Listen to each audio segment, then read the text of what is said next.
Hello guys, यो चाहिँ हाम्रो गाउँ है। यस्तो चाहिँ हाम्रो चाहिँ यतातिर धान यसरी हरियो भएर आइसकेको छ र यहाँदेखि चाहिँ त्यहाँ परसम्म त्यहाँ बाटो छ। त्यहाँसम्म चाहिँ मेरो जग्गा पर्छ होइन। उता चाहिँ मेन रोड छ ट्याक्कसँगले। अनि यो चाहिँ मेरो फार्म हो। जस अहिले चाहिँ कुखुरा हालेको छैन, अब हाल्नलाई यसो नयाँ त्यो ढलाइ गरेर हाल्ने प्लान बनाइरहेको छु। देख्न सक्नुहुन्छ यो चाहिँ ट्याक्कसँगले धान कस्तो मजाको हरियो भएर आएको छ नि।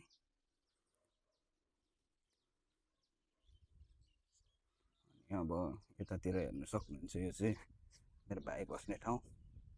यतातिर फेरि सानो पैनी छ। टक्कसँगले अब जस यो घाँसहरू चाहिँ सबै काट्नु पर्नेछ। कुखुरा चाहिँ हालेको छैन। यतातिर पनि यो खोर बढाउने भन्ने र भनिराखेको छु। यस यो घाँसहरू चाहिँ सबै काटेर यसलाई टक्कसँगले सब सरसफाइ गरेर अब छिटो छिटो बनाइहाल्नु पर्नेछ। अनि यहाँभित्र पनि देख्न सक्नुहुन्छ, जो सफा चाहिँ गरिरहेको छ। गिटीहरू ओसार्दैछु। अब गिटीहरू ओसारिसकेपछि चाहिँ जोस चाँडै हामी बनाउँछौँ र बिस्तारै बिस्तारै यसो सानोतिनो भिडियोहरू लिएर आउँछु नि म। अब देख्न सक्नुहुन्छ, यस्तो छ है हाम्रो चाहिँ तराई पर्छ। तर पनि धानहरू चाहिँ यसरी रोपिन्छ। जस धानहरू चाहिँ मजाले फल्छ क्या। यस्तो छ हरियो टक्कसँगले।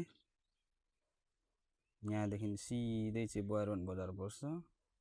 यो चाहिँ हाम्रो बाजे हो नि, फेरि धान गोडिराख्नु भएको रहेछ। आलीको घाँस काट्नु हुँदो रहेछ जस्तो छ। यस्तो छ जस टक्कसँगले उता पनि हेर्न सक्नुहुन्छ, हरियो छ। यहाँदेखि तलैसम्म छ हरियै धान रोपेको। उतातिरको भिडियोहरू पनि म हाल्छु नि बिस्तारै।